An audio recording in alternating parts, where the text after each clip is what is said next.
Good morning and welcome to this week's episode of the Last Night's Game podcast. I'm your host, Amy Butchon Siegfried. And this week we are taking it to the tennis courts, talking tennis. And have you ever watched tennis and thought, I should understand this, but why is love zero? And why does it feel like the scoring system was invented to confuse us? I even played tennis back in the day and still don't totally understand the scoring system. We'll dive into that. Tennis is actually one of the best sports for conversation once you know a few things. It's global, it's stylish, it's dramatic.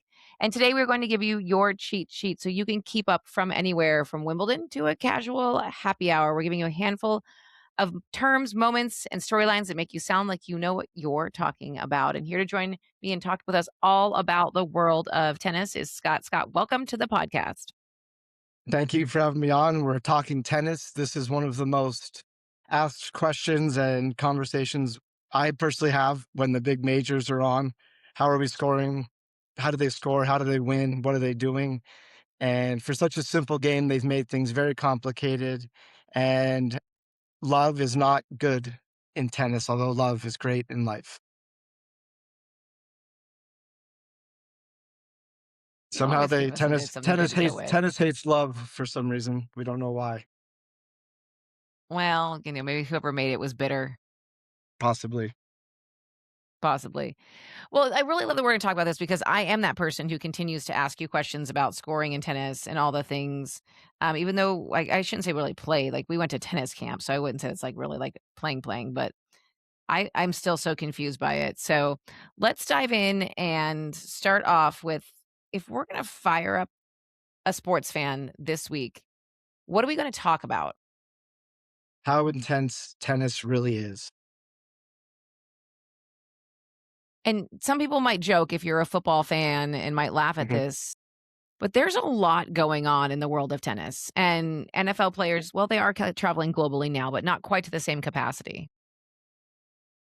They are. I mean, they're traveling year round. I don't remember. I think it's 29 different countries throughout the year. Constant travel. What time zone are you in? What country are you in? What kind of court are you playing on? And, like you mentioned football, there's 11 guys on the field. There's backups. So if your quarterback's sick or gets hurt, he has somebody to sub in for him. But, if Carlos Alcaraz sprains his ankle going for a ball, he can't sub anybody in. He's got to try to play through it, try to win, and then deal with it if he does win and recover in time to play the next match, probably the next day or the day after that. So Well, what there is no contact, but it is incredibly physically and mentally draining sport. well, I think it goes into that repetition of doing the same motion over and Hmm. over again and how hard that is on your body. You think of tennis, you think of golf, and how hard that is on your body, but also you made up a really great point. The Madrid Open that, was not that long ago, the stomach bug was going through the locker room. And I mean, I think it was it Coco Gauff who was throwing up in the flowers on the side of the tennis court? A couple players had to drop out because you're dehydrated, you can't play, and if you're not playing, you're not making money. I mean, you're making sponsorship money, but it can't happen often. I mean, these players, you nailed it. I mean, they're traveling 40,000 plus miles a year. They're independent, they're not on teams. Do they have a base pay like you would in sports? Like in football or basketball? Like, does WTA pay, that's guess that's women's, but does, or world, sorry. Does WTA pay them a base fee? So this is something that, of all people, Novak Djokovic, who's made more money than anyone could ever imagine, fought for these lower ranked players to get, a baseline salary because, like you said, if you get sick and you can't play, you don't get paid. You're not on a 5-year contract with the league. So in 2024, the ATP, which is the men's tour, instituted for the top 250 players some sort of salary. And it depends obviously where you're ranked, but at least if you're in the top 250, you are making at least something you can depend on. So there is a baseline for men. That's in Women are not quite yet there, but I know they're working on it. It'll come. If it took men this long, unfortunately, it's going to take women a little bit longer, but it is something on people's minds. That way, if you do have to throw up in the middle of, you can at least depend on some pay. that's interesting. I always thought about these players as sort of contractors, if you will, that they are, I Yeah. mean, that's kinda like the PGA, right? As contractors where Mhm. you're not on a team, you're not you are part of a league per se, but you get a ranking, but Yes. they don't have any sort of financial partnership, I guess is the word, but I guess they do now. Like, I never really thought about that, of how that tennis is structured. But yeah, especially with travel. So if you're like 219th ranked player and prior to his baseline pay, you're probably not making any money. You're just basically getting to travel, and all your winnings or earnings for whatever sponsors you might have is probably paying for your travel, your hotels, your coach, your trainer. Your Like, coaches. yeah, I mean, these they do travel with multiple coaches. Like, you have to pay for that. So at least they're a step in the right direction. And I think it says a lot about Novak for someone who doesn't have to worry about any money, that he was willing to go to fight for these lower ranked players to get a salary. And I'm sure the women are coming up here soon. Yeah, I would hope so because I mean, what I mean, it's more complicated because you have to factor in maternity leave and things like that. Hmm. But it's so necessary because you can't give up your sport. You can't give up what you've worked so hard for that. So, it's really cool. I never really thought about that. So thank you for kind of blowing my mind on how I thought about tennis. You're about to do that here, with our go-to conversation starter with pop culture and sports fans. What would that be? Tennis scoring is confusing. Amen. And this is like every time there's a major and like, they have the final on the Sunday, that's like the number one question. Like, what am I even watching? How do they win? What do these points mean? Because there's different numbers, there's different words. And like, soccer, you score a goal, it's 1 point. If you win 1-0, you win. So they've made something very, tennis is, pretty pure and there's not a lot of rules, but the point scoring they've made very confusing. Okay, so walk me. I'm a kindergartner or a Mhm. woman of a certain age who doesn't gather tennis scoring very well. Walk me through that and what it is like for tennis scoring. Okay, so we'll start at the beginning here. So if you want to maybe think of it as a game of catch, perhaps, every time you catch a ball, you get to take a step forward. That would be a point. So you get a point, Okay. and you have to get 4 points to win the game. And once you win the game, you have to win 6 games to win a set. And then it's best of three. So you have to win 2 of 3 sets. So it's points, Okay, let's games, sets, match. so that's why they say, like, there's, like, that game, set, match is kind of a saying Yes. in tennis. Okay, so Mhm. start me off with the point system. So the point system is not, like I said, like a soccer point system where 1 goal equals 1 point. Tennis, 1 point would be 15, two So points is 30. the first point would Yes. be 15. Okay. Yes. The second point Okay. would be 30. The Okay. third point would be 40. And then once you get to that fourth point, you win the match. Ugh. Okay. It could have been easy, just 1, 2, 3, 4, and we would all be very happy. Okay, so it goes love, which is 0, 15, 30, 40, win. Yes. And you have to do Okay, that 6 times to win a game okay. or the So sets. game is our first step. Okay, got it. Okay, so then what happens if it's tied somewhere in there? Like, when you get to that, like, that 3rd, 4th point? So if it was tied at 40-40 or 3-3, if you will, then you would have to win 2 consecutive points to win that individual game. Okay, so we've gone 15, 30, 40. We're both tied at 40, which is Mhm. called a deuce if we're tied. That just means Yes. tie. And then whoever wins has to win, like, basically 2 in a row, 2 serves in a row. Yes. Correct. 2 points in a row, and then you would win that individual game. Game, okay. Yes. So, let's walk through this real quickly. If you win enough points Then you win enough games, and then you would win the set. And Okay. then you have to win 2 of 3 sets. Okay. So you basically have to win the majority of the sets. Okay, got it. So if you win enough points, you win a game. If you win Yes. enough games, you win a set. You need to Yes. win 6 games to win a set. But then if you win enough Correct. sets, you win the match. Yes. Game, Okay. set, match. And if you're watching on YouTube, we have a little graph here. All So right, we switch got the yourself back a little toys. bit further. You're too close. Does that work? Ah. Oh, There no. you go. There we go. So up top, we've got There 4 we go. points, 0, 15, 30, 40. So you win those 4 points.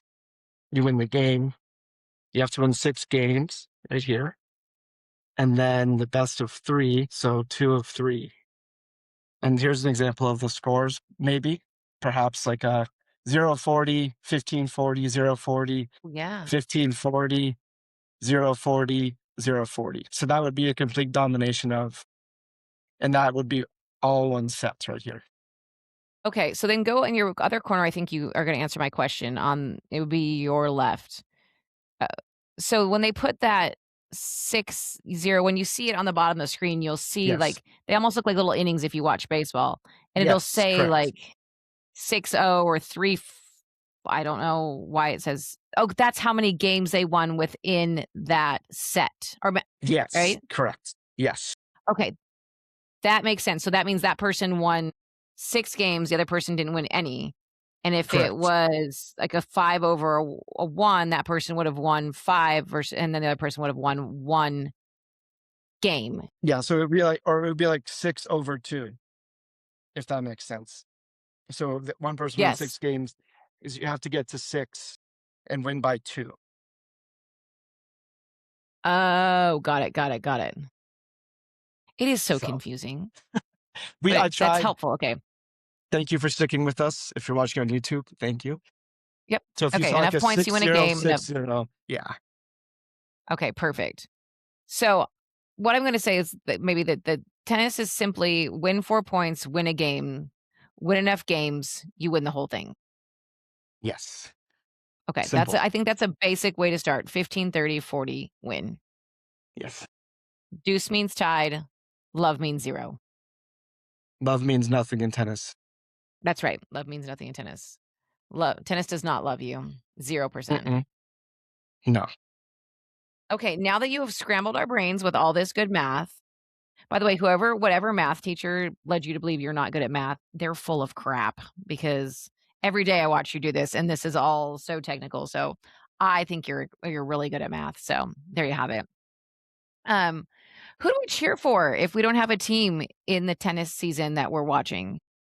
The men and women GOAT conversation. Okay. We know the GOATs, obviously, in tennis. We have Serena, obviously, has carried the women's side, or previously. I do hear that a lot of people are really mad at her for coming out about her GLP-1 use. Um, I I Which is read that somewhere on interesting. maybe it was Reddit. Which ironic. Yes, and I was gonna say, and her husband is an owner in that company, so maybe that's In also Reddit, yeah, some yeah, there's controversy. the irony of No, that. in the GLP-1 that she's promoting. Oh, in Row. Yeah, Interesting. I did not know that. which I do not disclose, but that's for another, maybe another investment podcast we can do later on. But she, no We should matter do what an she's doing investment off the court, podcast. on the court, she is the female GOAT by far. No one's even close. No, I agree. And then on the men's side, we had the big 3, Novak Djokovic, Rafael Nadal, Roger Federer. Those big 3 are slowly aging out of the system. Those were sort of the goats of this quote unquote generation. I would say that they've kind of phased out. I mean, Novak's still around, but they've really been overtaken at this point. Yeah, Nadal and Federer are out. They've retired mostly due to injury, honestly, like we spoke about, just the intensity on the body, repeated movements.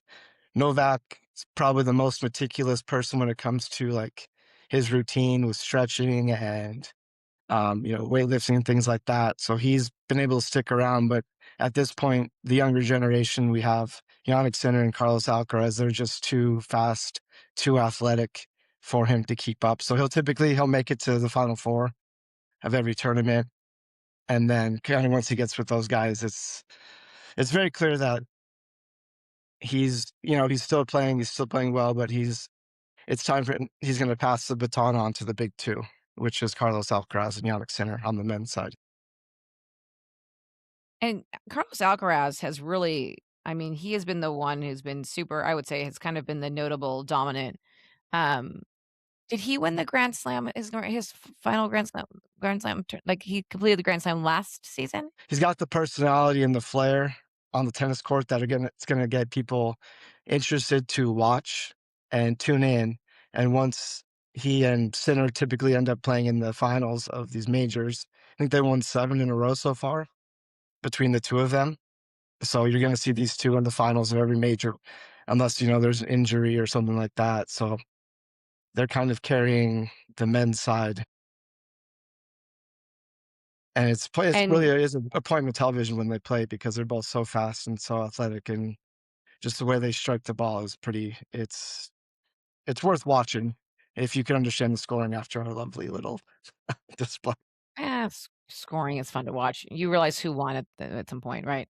Yeah, So Carlos is from Spain, Yannick is Italian. mhm. It's called a Golden Slam, in case you're The wondering. Golden Only Slam, 13 tennis players ever have won that. I mean, and that's an amazing accomplishment if you think about it, all the different kind of courts you're playing on. We'll get into this, but hard, clay, grass, it's really truly stunning, and to do it all, especially mixing with the gold medal, which was in between all the other tournaments last year. So he's really just an amazing spectacle on the court. Yeah, absolutely. Now, I don't wanna dive in I wanna ask some questions about the courts, but let's talk about the women's side because there are plenty of women who are out there conquering the court. I mean, Aryna Sabalenka is really the big name right now that, you wanna keep in mind. She is Um, pretty phenomenal, but, like, also what I love about her, she's an intense player, she's dominant, but she is known for, like, her TikToks. She just got engaged, she has this great sense of humor and, like, really, like, a fun personality. And it all helps because she's winning. Mhm, that's true And too. she's by, I have much by far nicer the when I'm most winning. dominant presence on the court, the way she strikes the ball and is very intimidating to her opponents. I think she beats half of them before they even get on the court, like mentally. I think she's only got four. I mean, obviously winning a major is a big deal. I think she only has four compared to what Serena's 22. So there's obviously a big gap in that GOAT conversation on the women's side by far. But you definitely have, women like, Coco Gauff who are out there, they're slowly chipping away at these other ones where they're just not nearly as she's not nearly as dominant as the boys on the boys' side, but, it's all coming to play. Yes, and I think the women's is a little more spread out as as opposed to, Carlos and Yannick. The women's is a lot more spread out talent, and anyone could win at any point on the women's side, where kind of the men, you pencil those 2 in to get to the finals of the majors. Yeah, that makes total sense. Um, talk to me about a little bit about, on the women's side, I kinda brought up the first of its kind of maternity fund that's happening right now, but Serena really changed the conversation playing in the Australian Open while pregnant. That was actually her last Grand Slam win. Mhm. But talk to me a little bit about this because this is a conversation starter. I mean, especially if you're in an office and you're talking policies and things like this. So, talk to me a little bit about. There's been some game changers in that as well. Yeah, and Serena, like you said, led the charge. You need someone high profile who's winning Hmm. all these tournaments to have a child and to, make tennis realize that they have to have something in place for these women because obviously they want to have families, they want to have kids, and playing tennis as an independent contractor is very hard when you don't have any support. So it took until 2019 really which is kind of, you think how long we've been playing tennis that before that, if you had a child, you kind of, you're out of luck. So at that point, when she had her child, they put in a protective ranking. So if you do need to take maternity leave and take time off, you don't lose your world ranking. So you can still get into majors. You can still, qualify for tournaments. And that really changed the game for all women. Because that world ranking is your ticket to get into different tournaments. You can just get invited, like, Venus Williams just gets invited to a lot of Mhm. these Grand Slams, but you really have to like golf, you have to qualify to get into them. Yes, yes, the qualification. I mean, if you were, if they do ever get the baseline pay for women, that would be massive too. So you could have a Mhm. child, and if you'll take a year off, you Be keep your supported. ranking, get the baseline pay, and we do also have, um, as of last year, 2025, they moved the WTA final to Saudi Arabia, which was like a big controversy, obviously, based Mhm. on certain things that happen in certain countries. Mhm. And to step up, actually, the country, the PIF, they instituted pay for these females, the women to go with, they have to take maternity leave. So they've actually stepped up big time for these women's tennis players in lieu of getting that championship at the end of the season. Okay, so they put together, like, some sort of fund or something like that? Yes, a maternity fund. So up to 12 months paid maternity leave from them, and also like IVF support and things like that. So Okay, so they've really stepped up for these women to help them keep playing. maternity leave, fertility support, that's really cool to see that they've done something good with that, even though I know that was a controversial choice. Yes. And that's I mean, and there we're hearing a lot about that, which is great. It just reminds me a lot of, like, Allison Felix, who really shook up the track world when she had her baby, and so it's like you said, it goes back to Novak pushing for a salary for, lower ranked players. It's Serena pushing things, and, I mean, that can happen in every day, right? It's a matter of someone really being the person who takes the ball and runs with it. No pun intended on a sports podcast. Um, Before we wrap, though, I want can you talk to me just a tiny bit, for people who don't know, you talked about different surfaces. So we have the Grand Slams, which are, Australian Open, the French Open, Wimbledon, and the US Open. There's a US Open in golf and in tennis. US Open for Yes. tennis is in New York in the fall in September. But talk to me about, the surfaces and what that really means. So we have the 4 majors spread out throughout the year. Australian is a hard court, so that's like your typical tennis court you're going to see, although, much more advanced. And then the French Open is actually on clay, which, I mean, imagine playing on clay is a much different surface, much messier. The ball flies different, so that requires a certain It's different slippery skill too, set. right? Yeah, very slippery. You see a lot of ankle injuries and, lower extremity injuries. Much more dangerous, and that's where the Olympics were at. So Mhm. they were at clay, grass, clay again. So a lot of people didn't even bother with the Olympics because it would mess up their entire schedule and how they kind of prepare. And then Wimbledon is grass. So imagine playing on grass tennis, and that's a completely different surface. Also slippery. The ball's going to come off different. So to win like a Grand Slam, like we spoke about, requires just an incredible skill set to go from on those, mostly those 2 in the middle in Europe. So a lot of those players, they'll stay in Europe for, I don't know, 2 to 3 months just to prepare and not come home like we spoke about the travel. So it's I mean, think about in basketball terms, you play on a regular court, then you go out and play on a clay court, and then you play on a grass court, and then go back to, imagine if that was the Sure. NBA finals. Every other game they switched to a A different different court. surface. I mean, that'd be more fun, but It that's would kind of be what these players interesting. are dealing with. Yeah. And if you're good at one, I mean, there's guys who are clay court specialists, and that's all they do, and they dominate there. Like, um, Rafael Nadal was the king of clay. I think he has 14 French Opens. Mhm. So that was his specialty. That's what he did.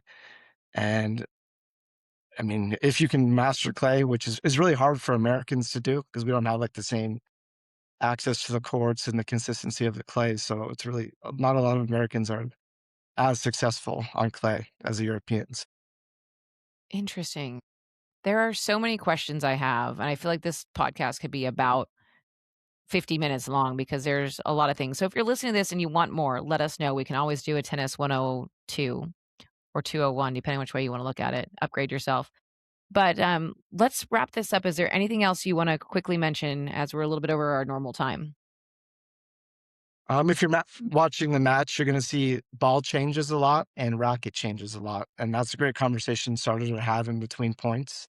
So they get new balls throughout the match, and a lot of these guys or men or women will go change their rackets based on the new balls that come in because they're brand new, they're not worn it broken in at all, so they'll get a different racket and change once those balls come in. So that's kind of something you can look for and point out and say, "Hey, well, ball change, probably gonna go change the racket." Interesting because their strings get like softer, and so they want to like Mhm. train. That's interesting.